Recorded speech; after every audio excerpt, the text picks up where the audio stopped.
Korang percaya tak yang telefon 399 ni dapat bateri 6500 mAh dan ada chipset Snapdragon 685. Hi guys, saya Abang Ash and welcome back to my channel. So hari ni kita nak review satu smartphone budget daripada Oppo, iaitu Oppo A6X. Phone Oppo ini adalah satu entry smartphone yang sangat menarik sebab dengan harga 399 aja, korang dah boleh dapat memori jenis yang UFS 2.2, chipset Snapdragon 685 dan ada bateri 6500 mAh yang sangat tahan. Jadi jom kita tengok apa yang best dekat Oppo A6X ini. So untuk rekaan phone, design kali ini memang nampak macam iPhone 17 dan cover dia pun sangat soft dan rasa macam cover iPhone 15. Jadi masa pegang phone ni memang rasa sedap. Dan bila kita masuk dalam kocek tu, orang lain pun dah akan nampak pisang kita dah jadi lebih besar. Lepas tu phone ni pun ada IP64 yang boleh tahan air dan debu. Cuma kali ni Oppo tak mention yang phone ni ada features tahan lasak ke tidak. Jadi korang jangan sesekali pergi test power nak campak macam Honor S90. Kalau skrin dia pecah, tahniah kepada anda sebab korang dah berikan bisnes kepada kedai repair handphone. Kat sebelah kanan ada volume, power dan fingerprint scanner. Kat bawah ada 3.5mm audio jack, mic, USB-C dan speaker. Kat sebelah kiri ada tempat letak SIM dan memory card. Lepas tu dia support SIM yang jenis hybrid. Kat atas pula tak ada sebarang IR blaster.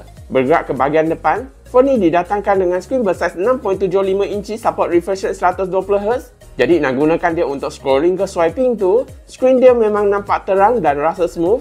Kalau korang nak guna phone ni dekat outdoor pun okey juga sebab phone ni dia ada brightness 1125 nits yang sangat terang. Cuma yang sayangnya phone ni dia guna mono speaker dan bukannya dual speaker. Jadi masa main game tu, experience sound dia memang kurang sedap sikit dan kadang-kadang kita akan tertutup speaker dia. Untuk bateri dia pula, phone ni guna bateri sebesar 6500 mAh. Jadi untuk kegunaan harian kan, biasanya bateri dia boleh tahan dalam 2 hari dan bateri dia pun drain sangat slow. Cuma yang sayangnya charging dia dah downgrade daripada 45W ke 15W.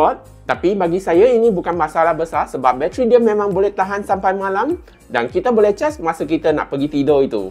Untuk UI dia pula, phone ni dia guna ColorOS 15 based on Android 15. Jadi untuk interface dia memang nampak clean, simple dan teratur. Cuma yang sayangnya phone ni masih tak ada features NFC. Tapi korang still boleh top up kad charge jengol dekat kedai pam minyak ataupun buat payment guna QR Pay. Untuk chipset dia pula, phone ni dia guna chipset Snapdragon 685 processor. Jadi untuk kegunaan harian kan, performance dia memang sangat laju dan tak rasa macam phone budget. Sebab kali ni, Oppo dah gunakan memori jenis UFS yang agak laju dan chipset dia adalah jenis yang phone mid-range. Jadi experience dia memang cukup laju untuk kegunaan harian walaupun phone ni dia cuma support 4GB RAM aja. Untuk gaming experience dia pula, memang korang tak akan expected sebab nak main game Mobile Legends dia pun sangat smooth dan tak rasa lag walaupun ada banyak enemy tengah war itu. Cuma yang sayangnya gyro dia memang akan rasa delay sikit. Tapi ini memang dah expected sebab phone ni adalah phone budget dan bukannya phone mid-range. Nak main game Genshin Impact pun okey juga, cuma korang janganlah expect tinggi sangat sebab phone ni dia cuma guna 4GB RAM aja dan bukannya jenis yang 8GB RAM. Untuk kamera dia pula, phone ni dia guna kamera 13MP untuk main kamera dan 5MP untuk kamera depan. Jadi setakat nak ambil gambar dokumen ke send WhatsApp tu, gambar dia masih nampak details dan rasa terang. Cuma kita janganlah expect tinggi sangat nak quality yang boleh zoom jauh-jauh. Tapi setakat nak gunakan dia untuk online class ke ambil gambar family itu, gambar dia masih kira okey lagi dan sesuai lah kalau korang nak share gambar dekat social media itu. So, overall berbaloi ke phone ni? Bagi saya, kalau korang tengah nak cari phone budget yang ada performance yang laju, phone ni memang cukup berbaloi sebab performance harian dia memang sangat laju, boleh main game dan bateri dia pun drain sangat slow kalau kita compare dengan brand yang lain. Cuma RAM dia adalah lebih kecil sikit, charging slow dan tak sesuai untuk multitasking. Tapi kalau kita compare dengan Infinix dan Xiaomi yang sama harga dengan dia, performance dia adalah lebih baik walaupun RAM dia adalah lebih kecil daripada kedua-dua phone itu. So, korang rasa macam mana? Adakah phone ni okey ke tak? Komen dan share sikit apa pendapat korang tentang phone ni. So, untuk sesiapa yang dah komen dekat speaker Sonic Gear tu, hari ni kita nak announce winner dia. Okey, ini adalah nama yang telah komen dekat speaker Sonic Gear tu. Okey, korang boleh nampak kat sini lah. Sekarang kita akan spin tengok siapa adalah pemenang dia. Okey? Okey, wang besar, wang besar, wang besar. Tengok siapa pemenang speaker Sonic Gear tu. Okey? Okey. Tahniah kepada Muhammad V1H6B. Jangan lupa PM kita di Facebook ataupun Instagram untuk speaker anda. Thank you so much.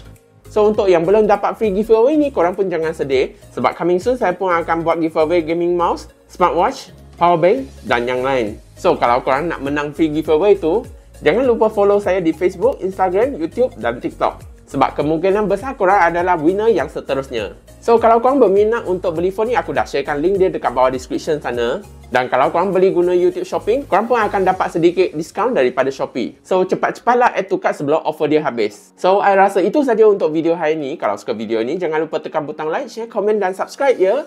Bye bye and see you in the next video.